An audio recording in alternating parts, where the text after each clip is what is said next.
Are you looking to get PMP certified and wondering where to get started? Look no further. This is the course that I've designed to walk you through the PMP exam and how to get certified. Welcome, my name's Phil. I call this the PMP Nano Bootcamp. This bootcamp is extremely rapid, so you might need to watch it a few times, but by the time we're done, you'll know all about the PMP exam, the direction, and the scope. So let's jump straight in. This bootcamp is brought to you courtesy of hpmexam.com, your one-stop shop for solutions to get you certified and beyond. In this bootcamp, I will walk you through all the details for PMP certification. I have over 20 years of experience managing projects and programs.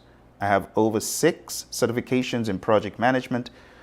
6 of those are in Agile. Many of those are in things like risk and schedule, and I'm PMP certified. I got certified back in 2005. Since I got certified, I've been helping people and companies, organizations worldwide in their project management. As you can see here, some of my clients include the FBI, the U.S. Army Corps of Engineers, the U.S. Army, NASA, the Department of Transport, the Department of Commerce, and the U.S. Air Force. I'm one of those engineers, you can say, who escaped from the work site, but I didn't forget all that I learned. I've been very focused on helping project managers across the world get good and great in their project management. There are different levels of project management, and what I seek to do is help PMs to be truly great, not just pass the exam, but be truly great project managers. My firm is called Praision Media, and here are some of our clients worldwide. Some of these you might recognize. My background is very vast. In addition to my engineering degree in civil engineering and my master's in construction information technology, I've worked for various organizations from banking all the way to gaming.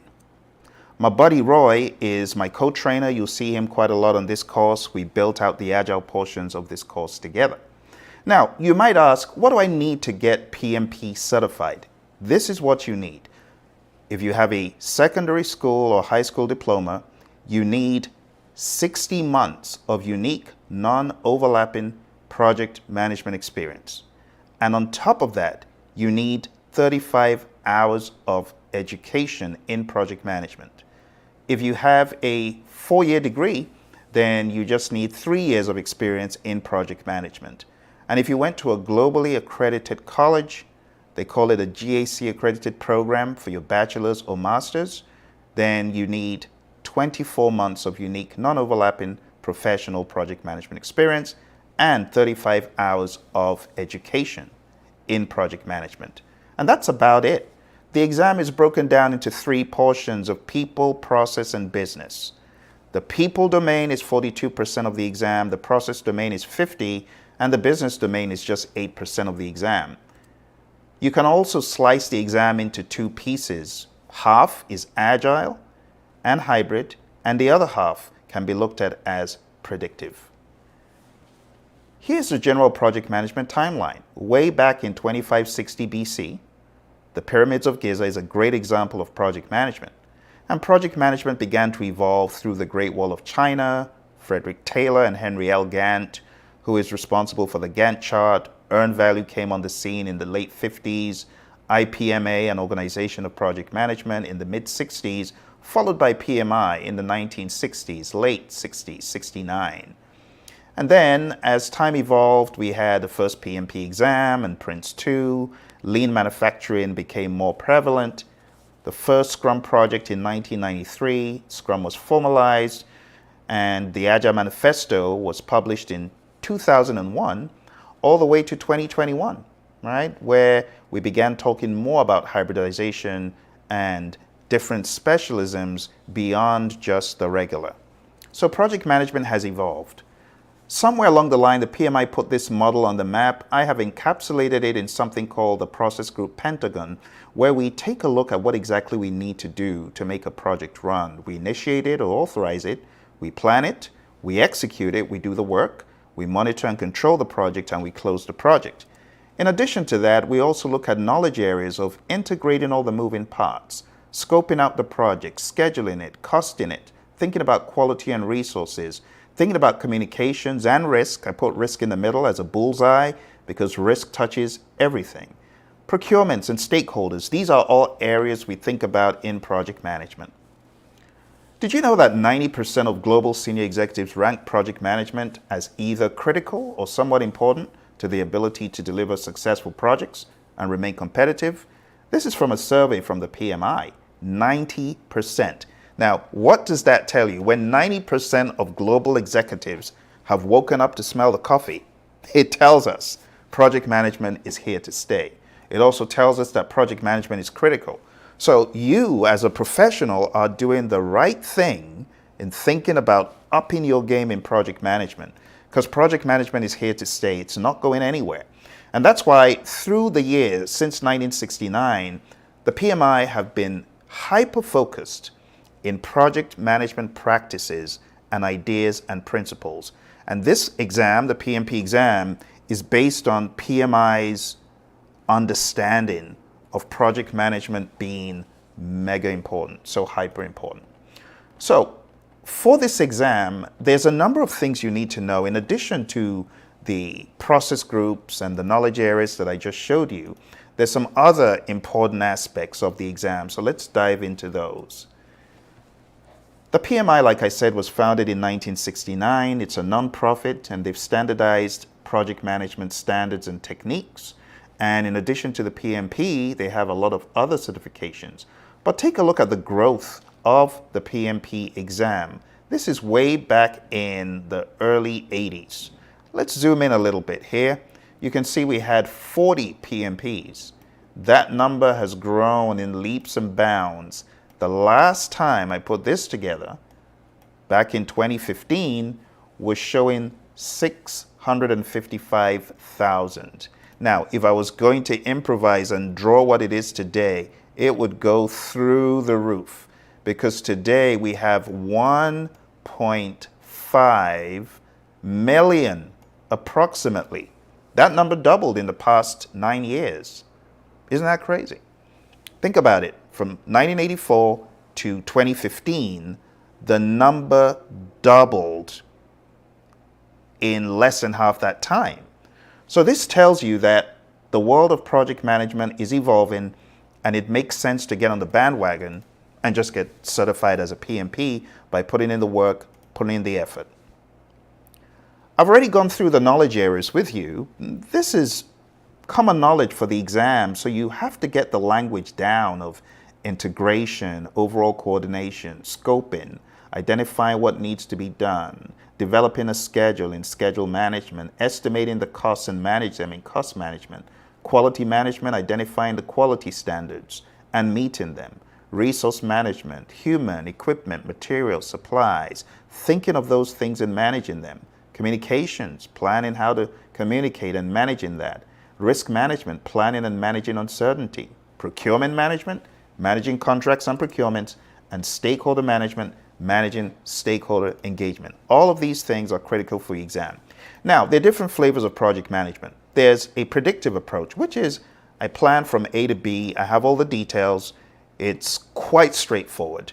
You know, when we talk about predictive project management, it's understanding pretty much the full scope of what is required and planning everything needed to get to the end. That's predictive project management. But that's not the only project management there is. There's another flavor of project management, and we call this adaptive. And we use adaptive when we are not 100% sure of how to proceed. So we proceed in what we call iterations, in baby steps of experiments or sprints. And then we might be off course, and then we get back on track, and then we course correct when we're going off again. And ultimately, we do get to the end, but it's in a different way. We plan in increments, right? And that is called the world of agile. We are incremental in our planning. We are iterative in how we finalize what we're working on for a short time box. So we say agile is iterative and it's incremental as well. Think about it like you were cooking a dish that you'd never cooked before. You would always have these question mark touch points. Is this what you want? Am I on the right track? Is this what you want, customer? That's pretty much how the world of agile is. In the Stacy model, we see the requirements uncertainty on the y-axis and technical uncertainty on the x-axis. And the summary of it is if you are in a simple zone of understanding, a simple zone where you pretty much understand the project very well. You are close to agreement on the requirements. You are close to certainty on the technicality, the technical approach. There's nothing wrong in being predictive right here. But as you begin to move away into the world of uncertainty, going further and further away from close to agreement on the requirements, further and further away from certainty on the x-axis, you then enter this complex zone. And this is where Agile thrives, because Agile helps you to bring down the level of anarchy, right? When you do things intentionally in sprints, you do it the right way. This is where Agile thrives. So the question of Agile or waterfall, it's going to come out quite a bit on your exam, and you need to understand when it is best to use Agile and when it is best to use, we call it predictive, but in a lot of circles, it's called waterfall. Quite incorrectly, if I may add, but we'll give it a pass for now. So we'll just say predictive methods work best when the requirements are well understood, little chance of change, so on and so forth. Okay, so I hope that makes sense. Let's move on. Moving along, Agile is becoming increasingly popular in organizations, and the reason is this. When you take a look at organizations in the world, at the time this was put together, 71% of organizations reported using Agile. Now the number has gone into the 80s. I would even wager that the number has gone higher, but I'll be conservative.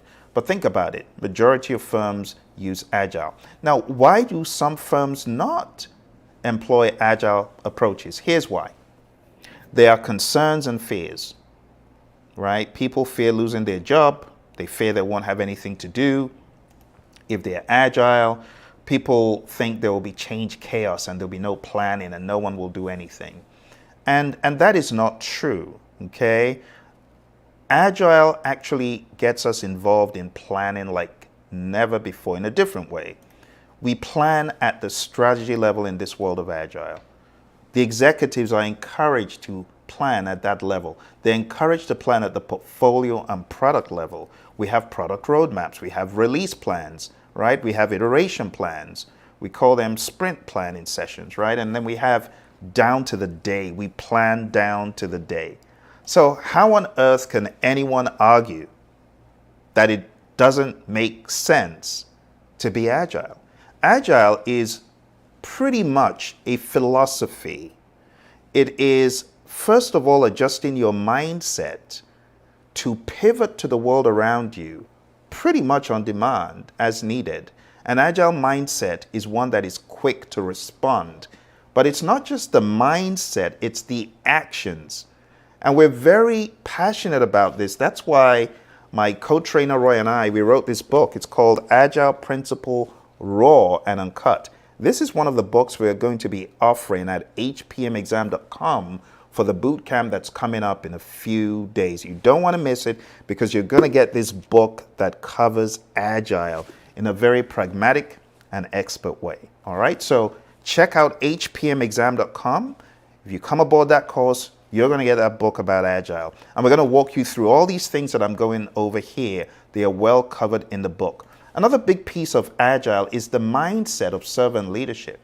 In the world of Agile, we promote self-awareness, we promote listening, serving those on the team, helping people grow, coaching versus controlling, promoting safety, respect, and trust, and promoting the energy and intelligence of others. These are huge to us in the world of Agile, okay? Now, like I said, the PMP exam is broken into 3 components, and we are going to be covering those 3 components at a super high level today.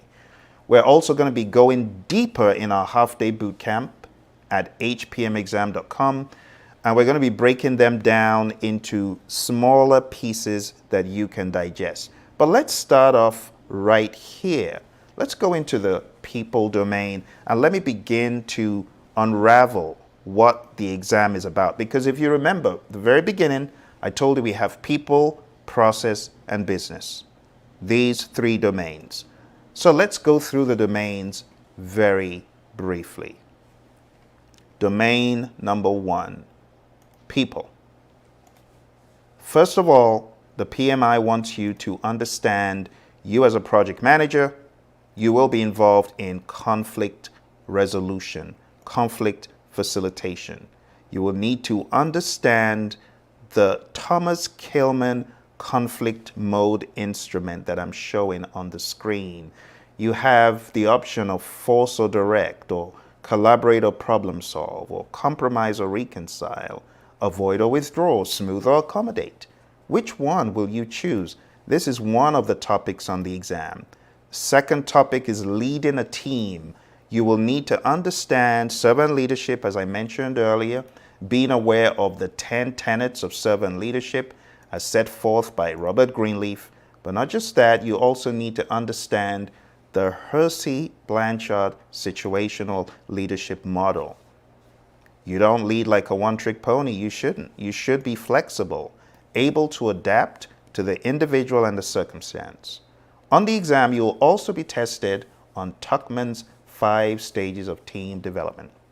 Tuckman's ladder. Just understanding that this dynamic happens in firms. Okay, happens where you have teams coming together and so on. Quick question for you. You are the servant leader of an agile project. A team member who is typically outspoken seems withdrawn and discouraged. She needs a whole lot of support and little direction. Which leadership approach are you most likely to use for this employee? What do you think? Whole lot of support, little direction. What do you think?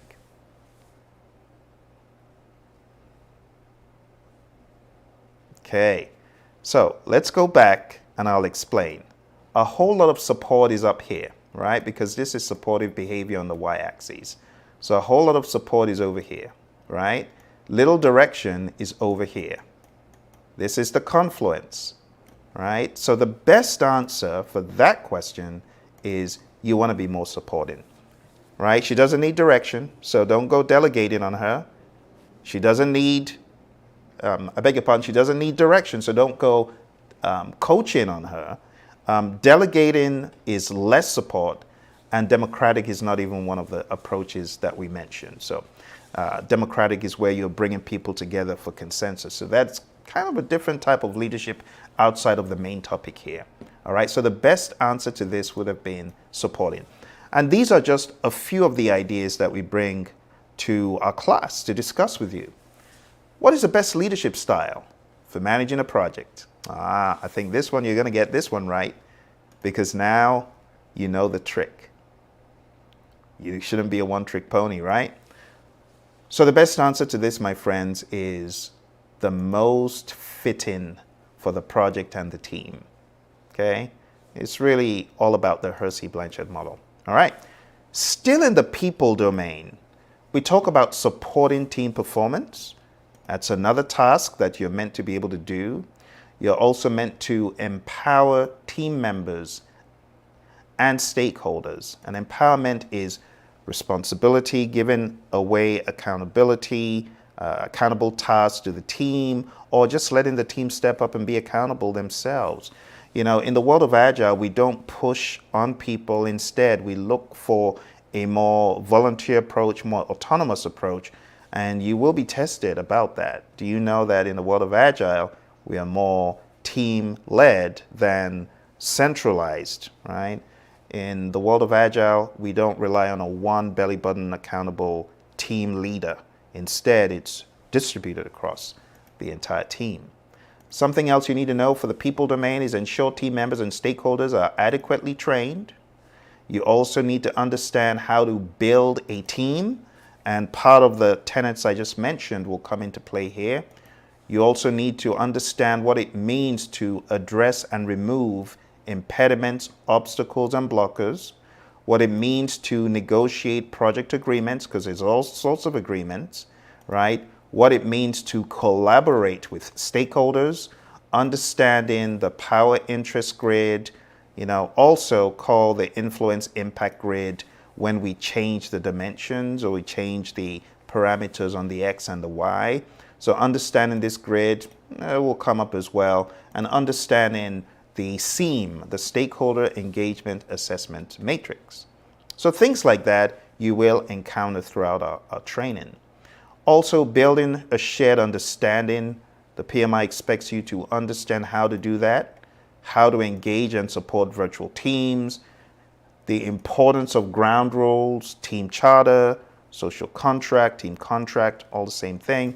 You got to understand those as well. And mentoring relevant stakeholders. You got to understand mentoring is important, and you should dedicate time to do that. Last but not least, in the people domain, we have promote team performance through the application of EI, emotional intelligence. All right, so my friends, that's a lot of stuff, But here's the good news. You don't need to go that distance alone. That is just one piece of what I have for you today. As I mentioned earlier, we are having a half-day boot camp. And this half-day boot camp, it is part of a bigger course that you will definitely find value from. And I'm going to walk you through the steps in this course, and you can decide, is this something that will benefit my career long term? Let's take a look real quick. So we have a live half-day boot camp. Look for the details at hpmexam.com, okay? hpmexam.com is your one-stop shop, like I said, for not just PMP training, but even beyond, because this course is a lifetime access course. So here are the different pieces of it. Half-day bootcamp where we tackle in detail the people, the process, and the business domains, right? When we go into people below the surface that I'm showing you here, and process and business, the next step is for you to take mock exams, for you to take quizzes, for you to beef up your understanding. And here's how we do it. We have on our learning management system, people, process, and business explained, over 40 hours of additional content. That's right, 40 hours. So in 40 hours, you will be able to go over people, the 14 tasks, process, the 14 tasks, business, the 4 tasks, PMBOK 6, all the knowledge areas, PMBOK 7, the principles, the domains. You will have access, lifetime access, by the way, right? This is lifetime access to go over all of these, and also the Agile Practice Guide training. You will have training that goes into every detail you need for your PMP exam. And not just that, you will get the Agile Principle Run and Cut book in addition to the lifetime access course. We'll deliver this to you by PDF very speedily. You're also going to get this called Project Management Essentials. This is a 400-page book. You can see these are high-quality books that have been put together as a result of my work in project management over the past 2 decades. I'm a buddy Roy. And last but not least, you're going to get this book. It's called PMP Exam Immersion. Now, why do we provide all this literature? Well, all this literature is to help you to find areas of improvement. You may not need to read all of this information. What you do need to hone in on is your weak areas, because remember, PMI expects that you have project management experience. So there's some things you might already know pretty well, but there are going to be some things you're like, ouch, that hurt. I need to go read that up. And that's why we have these flavors. So the PMP Exam Immersion book covers people, process, and business. Okay, we deliver that to you. It's about 587 pages. Then we have Project Management Essentials, which is more for the predictive elements that you may be finding you need more help on.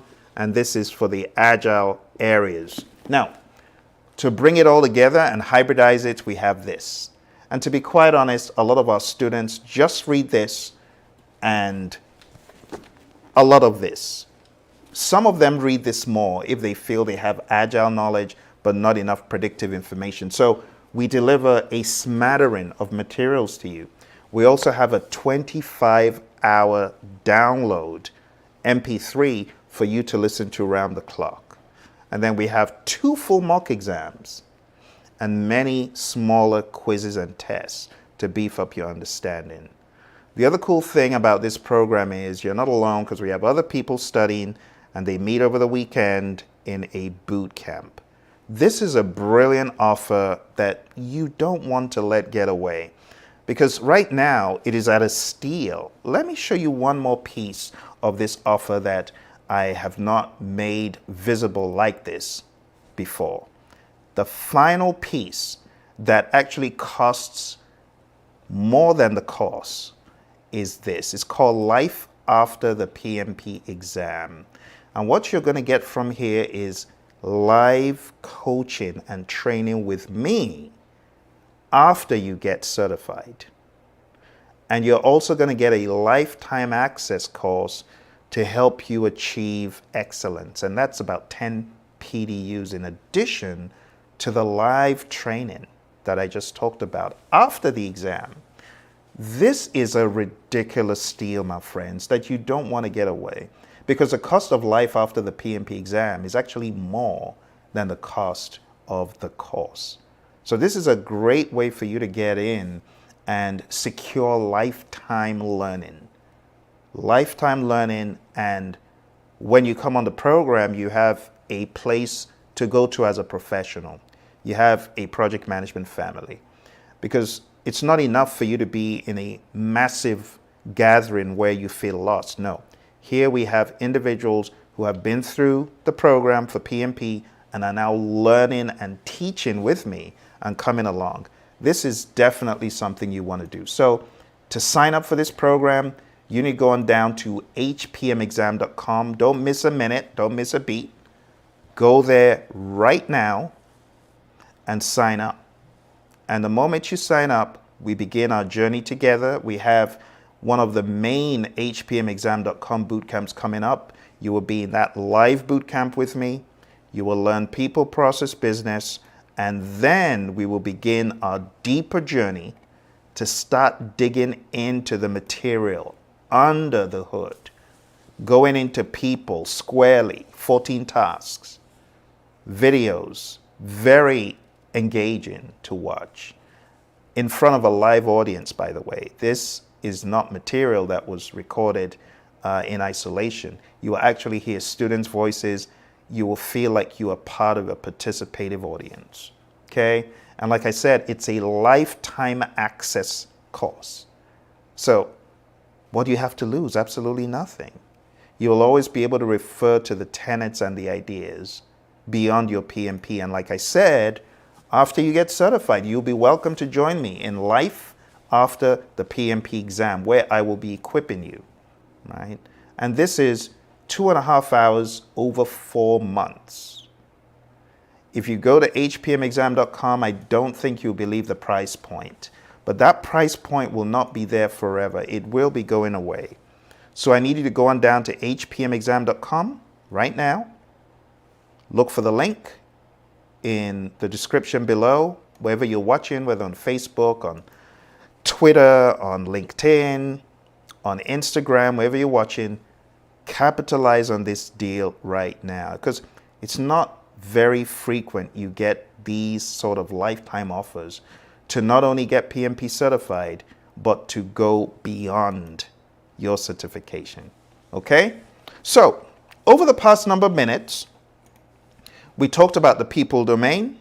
I walked you through the 14 tasks.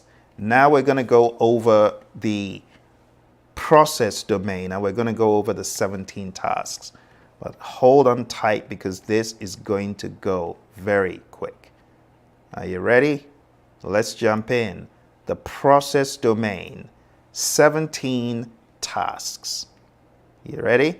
Now, before I go into the process domain, I want to alert you to a very important page in the Agile Practice Guide.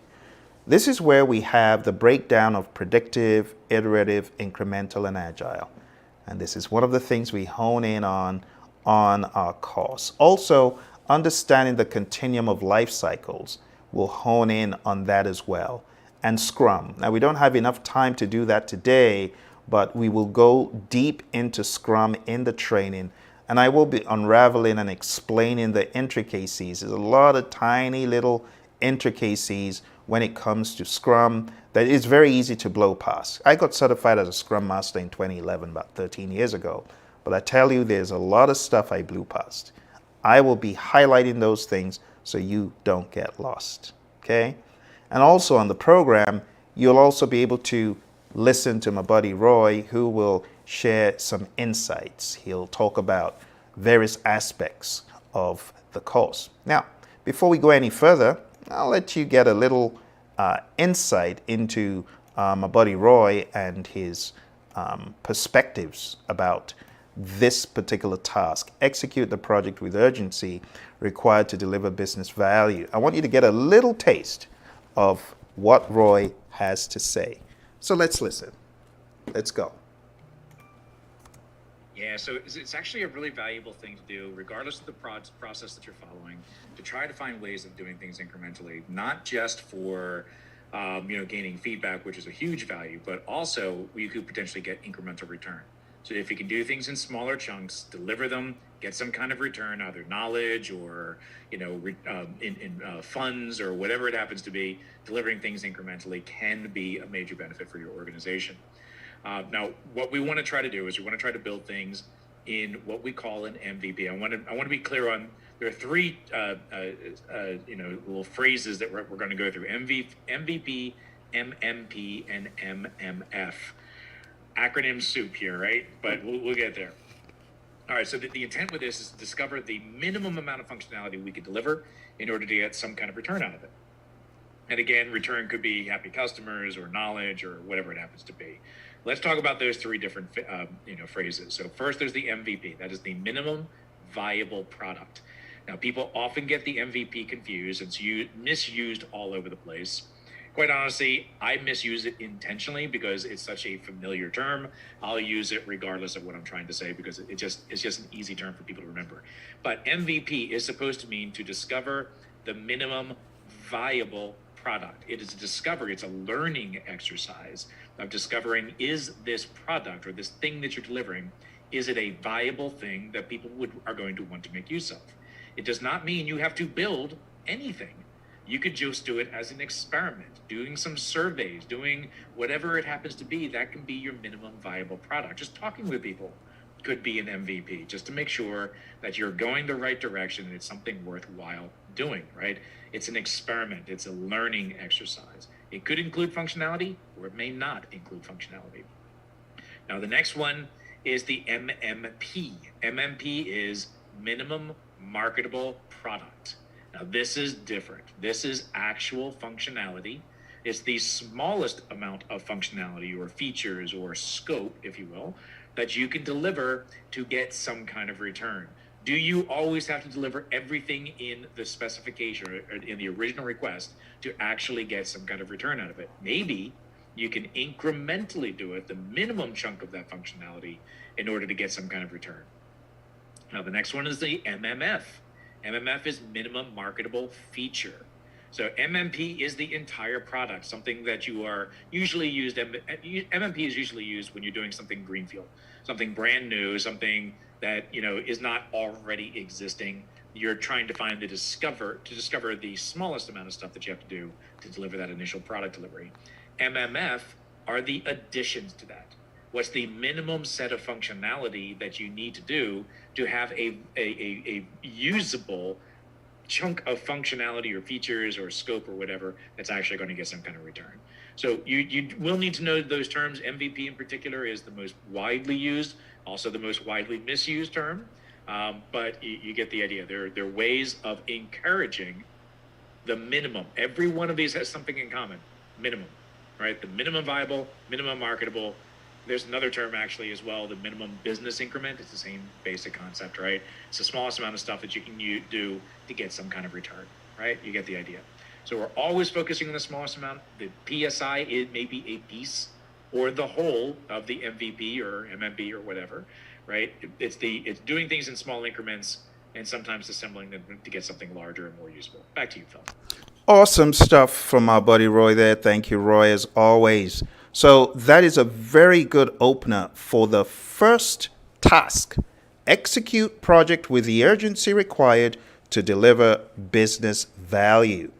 And Roy implicitly covered this. You want to understand the opportunity through a different lens. And he called this taking a look at the MVP, minimum viable product. But that's just one. That's just one thing in 17. So let's get our skates on and let's begin covering all the other pieces that you need to know in process, the process domain. Okay. So again, that is number one. Let's go to number two. Number two, before that, is manage communications. Manage communications is analyzing the communication needs, determining the frequency of communication, and communicating appropriately, monitoring the communication, and so on. Then we go into risk management. We talk about assessing the risks, managing the risks on the project. Whether we're in the world of predictive or in the world of agile, we do this. We just do it in different ways. All right, let's move on to the next thing. The next thing we are expected to know is engaging stakeholders. We talked a little bit about this in the people domain, but this is going a little bit more technical into some of the tools and stuff. Then we talk about plan and manage budget and resources, talking about managing the cost, and that of course involves determining the cost, but you go the next step and you ensure that it is effectively managed based on the resources that you have on the project, and the time-phased budgets at completion have to be effectively managed. Then we talk about planning and managing the schedule. We determine the timeline for the project. That is a huge one. That's the project manager's bread and butter. I always say that because without a timeline, what are you managing the project to, right? Because we say project management is the application of knowledge, skills, tools, and techniques to a project that is a temporary endeavor. Temporary means it has a beginning and an end. And we use our schedule to really harness in that control of getting to the end at the right time. Then we've got plan and manage quality of products and deliverables. Quality in my mind is four things. Let's pin down what quality is, right, for a quick second. Quality is fitness for use, conformance to requirements, customer satisfaction, and Kaizen. It's all those things. Because not only do you want to have a quality management plan, you got to execute it. And you got to always keep challenging yourself from a quality perspective. And that means Kaizen, change for the better, change for the better. All right, let's move on. Beyond number 7, we have the next one, number 8, under process, plan and manage scope. Scope is a very humongous beast, and we will be tackling the beast in the course because we have to do many things. We have to plan scope management. We have to come out with a scope management plan and a requirements management plan in some instances. And then we have to collect the requirements, define scope, create the WBS, and we have to talk about validating the scope. And that means the customer will validate that we indeed got all the scope inherent in the deliverable. And then we also need to control scope as project manager. So this is a huge one that we tackle in the program. Moving on, we have integrate project planning activities. And that means when all is said and done, when you've planned everything out, you then need to integrate all the moving parts. Now, again, this is one of those areas that I would love for you to hear my buddy Roy on, because he could give you some agile insights on integration. You know, we don't often use the word integrative planning when we're talking about the world of agile. And that's why this course is so good, because it brings together the best of both worlds. It brings together the understanding and the consciousness of predictive is not useless. Agile is great. It's not the only thing we should do. How about we hybridize? Okay. So that understanding and that mindset is what this course brings to the table for you. So without much ado, let's move on to listen to my buddy Roy one more time. He's going to break down this topic of integration from an agile angle. Yeah, absolutely. So again, planning activities are happening are ongoing throughout the entire process in an agile space. Remember the planning onion, right? So you have 5 different levels. There's another view of the planning onion where there's 6 levels, where strategy is your top level, and that's fine. That's incorporating some portfolio kinds of activities. But the idea is that high level planning to start with, lower level planning as you get deeper and deeper into the cone of uncertainty. Throughout the entire process, we are planning and replanning based on the changes we discover and the knowledge that we've gained throughout the entire process. So high level plans, where you start, you go deeper and deeper, more and more planning, all the way down to daily planning. So we are constantly planning and replanning because, again, just keep in mind, Agile is a change-based process. You can't have that single perfect plan in a change-based process because your plan is changing, right? And that's the idea. That's why we always plan. Back to you, Phil. Great stuff, Roy. Let's move on to this question. Why does Scrum make it difficult for product owners to make changes to a sprint that is underway? What do you think? Based on what you know about the world of Scrum. For those of you that don't know much about the world of Scrum, guessing is allowed. You want to take a little guess? All right. Well, let's take a look at what the answer is. The answer to this is, drumroll, it's B. The answer is B. It's because asking the team to make a real commitment comes with an associated cost of not shifting the basis of that commitment in mid-sprint. Now, we're not saying that changes never happen in the world of Scrum. We're just saying that we do our best to limit that. We do our best to discourage needless change once the sprint is airborne.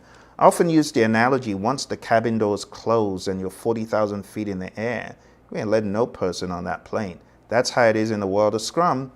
The sprint, we need to respect that, okay? There's nothing wrong in taking additional work and putting it in the backlog, but taking that work and shoving it into a sprint backlog is a whole different thing. All right, let's move on. We're almost half of the way, if not more than half of the way. So let's jump into our next area. The next area is manage project changes. And managing project changes is all about anticipating the need for change and staying ahead of the curve, just like a great chess player, right? Anyone play chess out there? You're always thinking, you're always trying to anticipate or predict what your opponent will do. And when they fall into the trap, got them, right? That's how it should be in the world of change management. We want to anticipate what is coming before it does. So one of the long lists of things to be aware of in change management is right here on the screen, okay? You want to go through these one by one. So let's start off from the very first. Stakeholder asks for something verbally. Don't stop there. Put it in formal writing and then put it in the change log.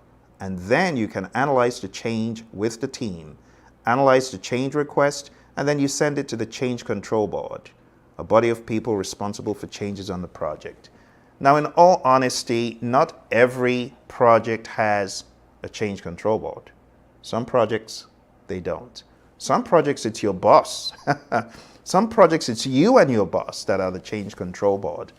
So just be aware that what you're seeing here does not happen on every single project, but it's good to understand the motions, right? The change board review the change request and the analysis, and they decide the outcome. Project manager or CCB member puts that outcome into a change log and shares it with the wider body of stakeholders, and the project manager and the team carry out next steps if the change request was approved. But there could also be segues at point 6, where the change control board asks for more information, where you may need to bring in the sponsor and the customer if they're not in the CCB, but all roads will lead back into the main chain, where at the end of the day, you will need to make a decision as the CCB. Whether it's many people or one person or two people, you need to approve, reject, put it on hold, or pending something else. But the bottom line is you are going to change. Now, my buddy Roy always has great insights about changes. And that's why I keep wanting to bring him in so that you can get an idea of how we tackle change in the world of Agile. It's a little bit different. When we think about change in the world of Agile, we are actually looking forward to change, right? The Agile Manifesto says we should welcome changes even late in development. So let's listen to what Roy has to say about change in an Agile world. Roy. So managing change in Agile, that's what it's all about, right? This is the whole purpose of Agile, right? So the main thing is that that you need to accept the change, right? So the first is to start with the mindset, the behavior. That change is inevitable. It's going to happen. So you can try to ignore change happening or ignore the potential for change to happen, but it's going to happen, right? So even in those things, those projects that we feel could be our best suited for predictive, there's still likely going to be change that's going to occur. So start by assuming change is going to happen. Get comfortable with unknowns. That's the way Agile is going to work. You will be uncomfortable for a fair bit of it because there are so many unknowns.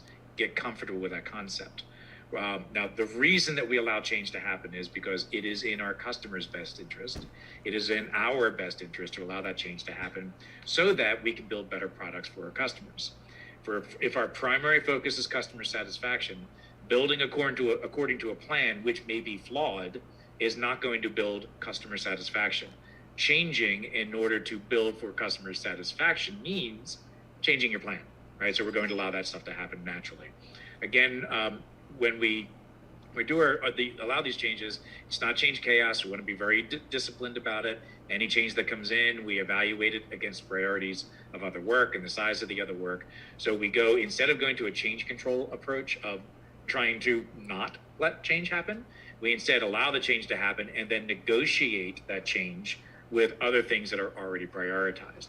So instead of controlling it, we negotiate it. It's a different mindset, a different approach. Okay, back to you, Phil. Awesome stuff as always, Roy. Let's take a look at this. A major theme in Scrum is inspect and adapt. Which of the following best summarizes that theme? Is it A, Scrum insists on auditors who frequently inspect the work? Is it B, Scrum recommends that upper management inspect the burn down charts? Is it C, Scrum emphasizes taking a short step of development, inspecting both? Or is it D? I'll let you read it. It's a bit of a long question, so take your time and let's see what you come up with.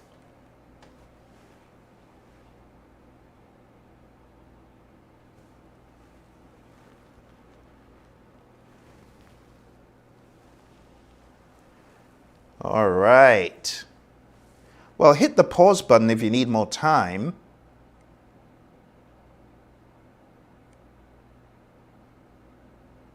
So, let me explain the answer, okay? The best answer to this is option C. Scrum emphasizes taking a short step of development, inspecting both the resulting product and the efficacy of current practices, and then adapting the product goals and process practices. So when we say inspect and adapt, right? All the other options are not it. They are not correct, okay? All right, well, we've had a lot of fun so far. For those of you who are just coming, I want to remind you that we have the hpmexam.com bootcamp. All you need to do is go on down to hpmexam.com, take a look at the upcoming date, sign up. You'll be able to be on a live half-day bootcamp. And you will also get on-demand lifetime access. You will also get, after you are certified, you will get access to Life After the PMP exam. And the Life After the PMP exam curricula is a combination of my ideas and the great work of my mentor, John C. Maxwell, who wrote the book, How to Be a Real Success. He wrote the book, The 21 Irrefutable Laws of Leadership and more. In this curriculum, I'm going to be going through my book, as you can see here, How to Succeed After the PMP Exam. This is a dialogue that is going to help elevate your game as a PMP. It will show you what you need to do to really succeed. how to be a real success. I'm going to show you what John thinks. I'm going to show you what I have found to be pragmatic in the world of project management to help you exceed, not just to be a PMP, but to be a PMP plus. All right? So to be part of that, go on down to hpmexam.com. We're covering the people, the process, and the business domains in great detail. All right, so let's jump back into where we were before we took a little break. We were talking about the process domain, and we had talked about changes, and I had given you a little exercise. I hope you found that to be helpful. Let's move on to the next task. The next task is plan and manage procurement. So everything to do with buying what you need from outside the firm, be it a service, be it a result, be it a sub-deliverable. Also part of this exam is managing project artifacts, plans, deliverables, those things are talked about. So in the world of Scrum, we have these artifacts. We talk about the product backlog, the sprint backlog, and the increment. Those are artifacts, but that's not all. We could look at other things. We could look at the information radiator. We could look at other things, like burn down charts, burn up charts. Those are also artifacts. In the world of predictive, we have many different plans and baselines, and those could be looked at as artifacts as well. So artifacts is a very vast topic that you need to master for your exam. Okay, well, let's move on here. Moving on to the next thing, we have determine appropriate project methodology, methods and practices. And we've already talked about this when I showed you the Stacy complexity model, and we had that dialogue about it. And taking a look at the Stacy model, the big question here is, am I more in the predictive zone, or am I more in the agile zone, or am I somewhere in the middle? Okay. I would love to hear from our friend again, our buddy Roy. Let's hear what Roy has to say about this. Roy. Yeah, so this is something PMI has done actually quite well, and that is to help people understand which methodologies that you can make use of. Now, the Stacy diagram is one method that we can make use of, and just to remind everybody what the Stacy diagram is all about, we have these two different areas, or technically three different areas to think about. There's the simple space, which is 100% agreement, 100% certain. We know exactly what we're doing, and that might be one approach. That's where predictive thrives in that space. Then we start moving into the complicated space. We're still close to agreement and close to certainty. There might be a little bit of variability going on, but it's really not that complicated. Predictive can continue to work in that space. Then we move into the complex space, the complex domain. Now that's where you have a lot more uncertainty. Now you have a lot more unknowns. If you remember, I think we went through this with this group. The two examples, complicated is kind of like assembling a watch. Follow the rules exactly every single step, and you're going to have a successful delivery at the end. Complex is more like driving to work. You know where you're going, generally how you're going to get there. You may have done it multiple times, but there's 1,000 different things that could change how you actually achieve those results. So that's where Agile, the adaptive processes, start to really provide value for you, where there's a lot of variability, or at least more variability, that Agile handles that extremely well. Now, you also may be all the way up in the anarchy space, and believe it or not, a lot of projects are based in this, especially in the software world. Anarchy kind of rules. It's not just complex, it's chaos. So in those spaces, absolutely, you need an empirical model, and that's what Agile is based on. Remember the empirical process control methodology. It's based on a way of handling this complexity. It's a way of solving complex problems. So you can make use of these tools, and there are different things that you can choose along the way. You could choose iterative, you could choose incremental, you could choose full on Agile, you could choose full predictive, based on the different domain that your project work may be in. I would suggest, though, that if you are thinking about just a purely incremental or a purely iterative approach, why not just do Agile? Because Agile does both of them, right? It gives you the value of both. So usually what you see organizations doing is not saying, we're going to do iterative, or we're going to do incremental. Usually what you're going to see is we're going to do predictive or agile, right? So that's a more common approach. All right, back to you, Phil. Anything else we should talk about? Well, that about sums it up. Great stuff from our buddy Roy. Let's move on to the next slide. And here we have, it's another question. Check in your attention span. Okay. The Agile Manifesto states that the sponsors, developers, and users should be able to maintain what? I know some of you are new to this, but it gives you a nice introduction to the subject matter, doesn't it? So what do you think? Sponsors, developers, and users should be able to maintain what?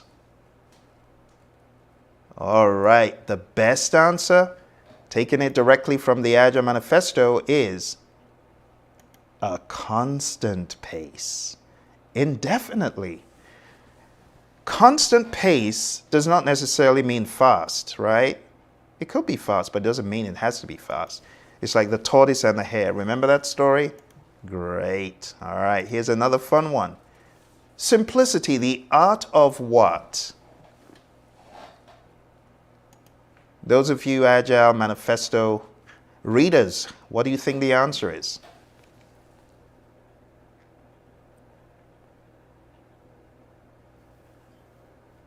All right.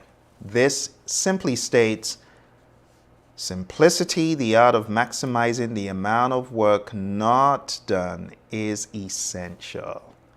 Okay, let's move on to our next area. The next area for the exam is establish project governance structure. And what does this mean? Well, governance is not a bad word. When people hear governance, they think of it as a harsh word.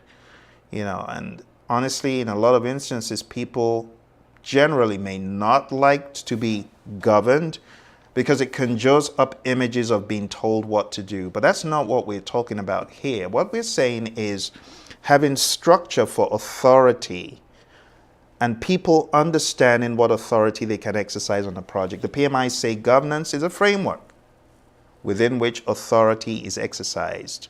So governance can be expected on the exam. Let's move on. The next one is manage project issues. There are all sorts of issues you can encounter on the project. Just remember that a risk is an uncertain event. An issue is an event happening right now. So there's a difference, but both can be looked at through a similar lens. Uncertainty, if not checked, becomes certain in many instances. And when it becomes certain, it's too late. Why not take some risk mitigation measures before your risk becomes an issue? Right? In the world of Agile, we talk about these issues being impediments, obstacles, and blockers. And it's a different language, but it's similar. We talk about impediment logs in the world of Agile. We talk about issue logs in the world of predictive. Number 16, ensure knowledge transfer for project continuity. Ensure that knowledge can be transferred by opening up dialogues and expressing honesty and truthfulness to the team, transparency, right? That's all part of it. And part of the PMP exam is having the right mindset. And that is one more thing I'm going to cover with you before we finish today, the mindset for PMP exam success. And part of it is being transparent, being open, being honest, which is part of knowledge transfer. We don't want to hoard knowledge. That's being insecure. We want to share knowledge, give knowledge, right? And power as well. All right, number 17, plan and manage project or phase closure or transitions. What are we saying here? You got to plan how to transition out of the project. You got to plan how to transition out of the phase. You got to think about the resources being transitioned back, people, team members, maybe physical resources being transitioned back. These are all things we think about. But do you know that in the world of Agile, we see this in a different lens? The way we plan closure in Agile is different. And again, I want my buddy Roy to come talk about this, how we perceive closure in the world of Agile. Why do we look at it differently, and how can we look at it with this background that some of us have in predictive? How do we need to flip the switch? Let's go. Absolutely. So the first part is that we're doing a lot of these activities throughout the project. So shutting down an Agile project is should be trivial. All this work, or at least most of this work, should be already done. We're also not doing phases, so it's not just closing down a project. This is all talking about shutting down phases. We don't do phases, right? We're always looking on continuous delivery, value delivery. So there really are no phases. It's just the next thing we're delivering. There's very little to do at the end of a project, or in order to, dot those I's and cross those T's. Now, there may be some final things that you do want to do, especially when you're talking about procurement, and buttoning up all the financials, that sort of thing. Yeah, sure. But again, you should be doing a lot of that work already along the way. There can be some value in doing a retrospective for the overall work. Go ahead and do so. There's nothing wrong with doing that. But again, these should be pretty quick meetings, nothing really that onerous. And don't have massive meetings. They generally don't work. So shutting down an Agile project is really pretty simple. It should be pretty close to just pushing the button and saying we're done. That's where we want to get to. But it might take you some time to get all of that, to be able to do all those activities throughout the project, right?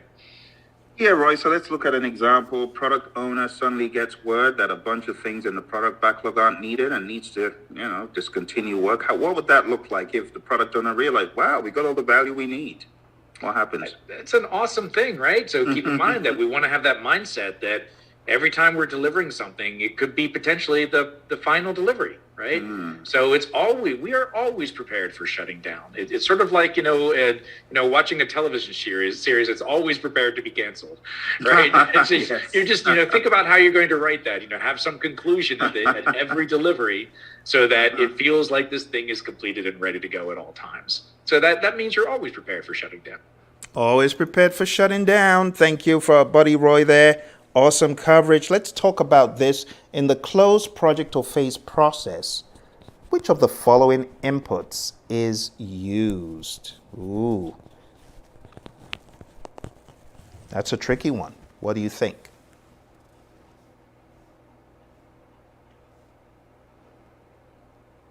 All right. It's a short question. It's one of those, you either know it. You either know it or you don't. Huh? Okay, the answer to this question, my friends, is not Lessons Learned Repository. Let's talk about why it's not Lessons Learned Repository. It's not Lessons Learned Repository because that is where we put our lessons learned after the project. So it's actually not an input to closing out a project or phase. It is also not the final report because we get the final report as an output. It's not an input. And it's not verified deliverable because that has long since been taken care of in the validate scope process. You see, verified deliverable becomes an input to validate scope. From validate scope, we get an output called accepted deliverables, and that's what really goes to close project or phase. That's kind of the mechanism. So the best answer here is quality report. That is the only correct input. Okay, it's a little bit of it makes you think, it makes you actually think, what do you mean by quality report? What do you mean by final report? So quality report is state of the union address for quality on the project. How well are we doing? What is going awry? And so on. Final report is what you get out, not what you put in. Okay, a little trickery there. It's always fun to have a little bit of trivia. Let's move into our final domain. Now, for those of you who have not read the PMP exam content outline, there is a document out there, it's free, and it has all of these tasks I've been talking about from start to end, okay? I would love for you to just Google or look for a link below if I'm able to put that link in there, and you'll be able to download the PMP exam content outline, you'll be able to read it. But the exam content outline on its own does not have a whole lot of substance. And that's why I usually recommend coming into our bootcamp. For those of you just coming, we have our hpmexam.com. HPM just stands for Hybrid Project Management because PMP exam has become extremely hybrid. So for you to get in on the next bootcamp coming up, I need you to go on down to hpmexam.com. I need you to sign up so that you'll be part of this awesome offer. Not only are you going to be getting the training, as I said, you're going to be getting a boatload of stuff. First of all, you're going to be getting over 20 hours of audio, MP3. This is stuff you can listen to all throughout your PM journey. Not just PMP, but even after. It keeps you sharp, right? So you get that. You also get lifetime access to a 40-hour online program. Lifetime. You also get access to life after the PMP exam. You'll be able to be on a boot camp with me. Now you're a PMP guru, right? You're now looking for how to get to the next level. You'll be on my boot camp. You become one of the champions, and you will learn how to be a real success, not just based on PMBOK stuff, but based on pragmatic real-world experiences that I've had training firms like the US Army, the US Air Force, NASA, the FBI, and many more. Worked in firms like Honeywell and Motorola doing project and program management. All my secrets, all those secrets, how I got to where I am, what I recommend that you do for your career, you're going to get all that and a whole lot more. In addition to that, my friends, you're also going to get the PDF downloads of these books. Agile Principle Run and Cut. This is a book for life. Like if you're actually keen on becoming an agile trainer, an agile coach who helps take people through the crazy trajectory, this book is for you. It contains a lot of pragmatism. Then we have Project Management Essentials, another great book that has stood the test of time. This book has been around for over a decade, has helped people in scores of countries get certified. And we have the unique PMP Exam Immersion, which covers the content by task. So all this stuff I'm going through with you right now is also covered by task. In fact, you can get, if you just want the book, you can get the book at immersion.hpmexam.com or immersion.pmradio.org, one of those links, okay? So get on the program. What are you waiting for? Jump on it right now. We've got a ridiculous killer deal. It's ridiculous because you're getting 2 lifetime access courses, you're getting a boatload of books, you're getting audio content, you're getting video content, you're getting 2 mock exams, you're getting several mini and micro mock exams. This is the solution that is going to help you not only get to PMP, but beyond. And you're also going to be able to tap into study groups. When we have students studying for the exam, they get together on the weekends and they huddle like a scrum, like, just like in the world of rugby, and they move the ball by going through questions together. I mean, it is absolutely awesome. It's an experience you don't want to miss, okay? Going down right now, hpmexam.com. Okay. Well, my friends, we're moving into the grand finale. I'm glad that you stayed all the way. We're going into the business domain. Business domain. What's in the business domain? Well, we have 4 simple things. The 4 simple things are plan and manage project compliance, evaluate and deliver project benefits and value, evaluate and address the external business environment changes for impact on scope, and support organizational change. Very straightforward. So let me go over these with you. Number 1, planning and managing compliance. This is your responsibility, project manager, right? This is not just about project compliance within the firm. We might have some regulatory, some legal, and other kinds of compliance things that we need to worry about. For example, the Americans with Disability Act. That's a regulatory need. So we may need to make sure in our projects that we are operating at the level of compliance expected with those regulations, especially if we're doing, think about user interface kind of applications, right? In more traditional approaches, we might do it with more documentation, more reviews and all that. In Agile, we might do it more with a DOD. We call it definition of done. The definition of done. The Agile Alliance defines this as an agreed upon list of the activities necessary to get a product increment to a done state, right? And we manage this in all the frameworks we do, whether it's Kanban or it's Scrum or it's Scrumban, we need to manage compliance. So there's no exits when it comes to compliance in PMI's world. Number 2, evaluate and deliver project benefits and value. So all this is saying is you got to make sure that you are delivering the benefits that were identified at the beginning and value. So what's the difference between benefits and value? Well, value is the net benefits.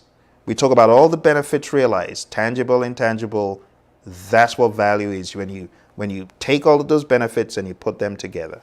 And that's a general idea. And as a project manager, you want to make sure that the benefits are identified. You want to make sure that there's ownership and there's someone who is ensuring that benefits are realized. It could be a benefits owner, could be a benefits manager, something of that nature. Let's move on to number 3. Evaluate and address external business environment changes for impact and scope. You got to survey what's happening in the marketplace. I mean, I talk about this all the time. The companies that are not looking and are not doing boundary spanning, not looking at what is happening outside of the firm in the wider marketplace, they're going to be here tomorrow. Likelihood of them being here is very, very minuscule. Those organizations not looking into new technologies, emerging technologies like AI, they will not be here for much longer. It's guaranteed. It's guaranteed. You look at the likes of Kodak. Where are the fancy cameras now? It's all been replaced. It's all been replaced by Tim Cook and the great work of Steve Jobs and others. It's been replaced by, okay, Android fans. I didn't forget you, right? It's been replaced by that. So you always got to be looking at the marketplace and what is happening as a project manager, as a product owner. You got to bring that understanding back and you got to pivot when you need to. You know, I think a lot of firms are guilty of not pivoting. They just freewheel and they're totally oblivious to what is happening in the marketplace. But we don't want to be like that. We got a boundary span. We got to look outside of the firm. Find the edges. Okay, these are the boundaries, but what are we missing that could hurt us? What are we missing? I think Google woke up and smelt the coffee regarding the iPhone, and we have Android as an answer. And you look at the market share of Android, it's humongous. But that wouldn't have been the case if they were not looking over the fence to spy what is going on. You know, the likes of Samsung, I think they have a few lawsuits as a result, but nonetheless, they're almost unscathed. But in all seriousness, it makes sense to look at the environment around you. That's all this task is saying. Let's move on to the final one. The final one is support organizational change.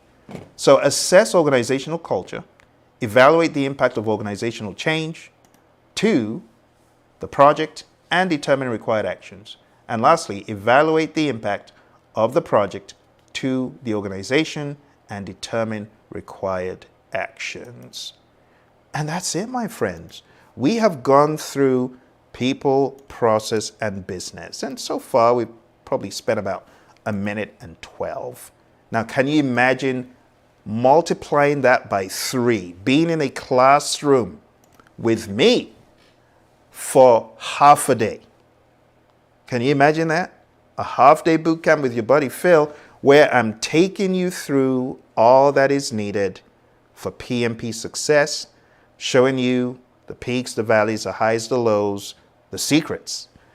Which is why I want you right now, I need you to go take action. But first of all, I am appreciative that you stayed this long because I know a lot of people came through during the webinar. But thank you for coming and staying all the way to the end. Because now this is where I urge you to take action by going down to hpmexam.com and signing up for this brilliant half-day bootcamp. You're going to be so glad you did. Because beyond the half-day bootcamp, you're going to get all the lifetime access courses and the books and the audio and the mentoring and coaching. It's going to take you levels above where you are now. This bootcamp is not just about getting you certified. It's about helping you to kill the game, to be a boss. When I say a boss, I mean you are in the boss driver's seat. And the way you get there is by getting certified and then continuing the journey. For those of you who might already be PMPs and you're like, well, Phil, I wish I would have been able to capitalize on this. Well, it's all is not lost. If you want to be part of my program where I teach PMPs after the exam, well, you need to go on down to the website. It's leadershipavenue.com. For those of you who are already PMPs, if you want to be part of my coaching for 4 months to take you levels above your PMP, go on down to leadershipavenue.com. Okay? When you get to Leadership Avenue, you'll see the program. And like I said, people who get this PMP program It's like getting that for free. It's ridiculous. But take advantage because these offers are not going to last. This is the last month you're going to be able to get it at that affordable rate. To get PMP training, to get an Agile book for life, a book on predictive project management that makes it rather agnostic, and this awesome publication that brings it all together to hybridize it, plus 20 hours of audio, plus 2 mock exams, several quizzes. The options are endless. Let's take action, my friends. Go on right now, hpmexam.com. I want to see you in my bootcamp. I want to see you in my half-day bootcamp. We've got one coming up pretty close. And we have them all throughout the year, but you got to keep your eye on that page, right? Because seats go quick and the opportunity goes quick. So go on down there right now. I would love to see you in the training, okay? Do you have any questions, comments, concerns? If there are any roadblocks I can remove for you, I would love for you to put a comment down below or to the side, wherever you're watching, whether you're on Instagram, on Facebook, on YouTube, on Twitter, wherever you are. Put those comments there and I'll get back to you with answers to your questions, okay? I sincerely wish you all the very best. I'm going to show you one more piece of valuable information. I told you I was going to be covering the mindsets for the PMP exam. I'm going to show you my 36-step mindset mantra. And there are 3 mantras: people, process, and business. Are you ready? Let's jump into it. People mindset mantra. Number 1. Make your customer success a primary goal. Advancement. Work with the customer to move the project forward. Any options that don't move the project forward are likely wrong. Fairness. Treat others fairly. Excuse me. Steward. Protect resources entrusted to you. And treat those resources with care. I've been speaking for 1 hour straight, so do excuse me. All right, team. Focus on stakeholders and team health and well-being. Team trust. Trust the team and their judgment. Allow them choose their way of working.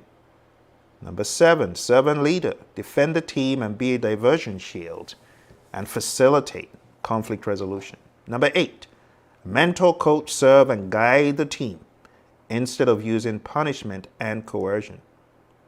Number 9, integrity. Do not abuse your position or title or be partial in your actions. Number 10, honesty. Be honest and truthful in all your dealings, even if it may offend others. Number 11, leadership. Be courageous to lead and make tough decisions and tough conversations. Make trade-offs. And last but not least, we have agility. Be agile and adapt. To be, that word is resilient. Be agile and adapt to be resilient. Let's continue. Let's go over to the next domain. Next domain, process domain. The process mindset mantra is life cycle. First, select and tailor the appropriate project life cycle and development approach. Number 2, hybridize. Hybridize where necessary to maximize value and options. Number 3, agile mindset. Seek to deliver incrementally, plan iteratively where possible. Number 4, think systemically and strategically to navigate complexity. Number 5, change. Manage change and configuration with intentionality. Number 6, inspect, adapt. Continuously inspect, adapt, and integrate all levels and layers. Number 7, problem solve. Be a problem solver. Offer solutions and not problems. Number 8, quality and the iron triangle. Proactively build in quality and manage the iron triangle. Number 9, risk and governance. We talked about this. Proactively manage risk and governance. Number 10, manage all areas. Logically plan and manage all knowledge areas. Number 11, buy-in and authorization. Seek authorization and buy-in when necessary. Number 12, closing. Close each stage, iteration, or phase with a retrospective or a lessons learned. I hope you can see that. Okay. Final one is business. The business mindset mantra is as follows. Environment. Observe and respond to the external and internal environment. Number 2, outcomes. Focus on outcomes, value, and benefits over output. Number 3, organization change. Set the stage for organizational change and build alliances. Number 4, project impact. Assess the project's impact on the organization and navigate accordingly. Number 5, organization impact. Assess the organization's impact on the project and navigate accordingly. Number 6, benefits. Proactively ensure management of benefits and their realization. Number 7, value swap. Swap out the backlog items with work of comparable value. This is used a lot in Agile. Call it dynamic scope option. Number 8, value delivery. Strategically plan the value delivery system. That's the projects, programs, and portfolios. You've got to strategically plan them. Number 9, compliance. Proactively manage compliance. Number 10, sustainable community. Harness COPs, PMOs, and VDOs for the firm's strategic advantage. COP, Community of Practice. PMO, Project Management Office. VDOs, Value Delivery Office. Number 11, lean thinking. Think and be lean to eliminate waste at all levels of the value delivery system. And number 12, gating. Use toll gates, stage gates, kill points, and phase end reviews to deliver only value. And with that, my friends, we've come to the end of our Nano Bootcamp, where I have walked you through people, process, and business. Walked you through the knowledge areas and the process groups. And there's a lot more that I would love to cover with you, but I need you to go on down right now to hpmexam.com. Take advantage of this bootcamp where we cover people, process, and business. Remember, you have a trusted friend in your buddy Phil, right? You have someone who has been there, done that for all these awesome organizations across the world. So many organizations, so many individuals, so many entities. You cannot go wrong. You want someone who's been doing this for a while, been doing this since 2005. It's going on 19 years. Time flies when you're having fun. Going on 19 years. So I hope you enjoyed the presentation. I hope you enjoyed the webinar. Don't forget to hit like, subscribe, and share. All throughout this channel, we have tons of videos, because I've dedicated a lot of my career to helping people excel and advance in project management. I would love to help you as well. So again, look for the link, hpmexam.com. I am looking forward to seeing you in the class. Not only to get PMP certified, but also to get the pinnacle of your profession. You know, the pinnacle of the profession is when you put in the very best that you've got, with pragmatism, with coaching, with understanding and leadership. And that's why, after you get certified, I would love to take you through my curriculum, How to Succeed After the PMP Exam. It's all part of the package. It's all part of it. But you need to take action now.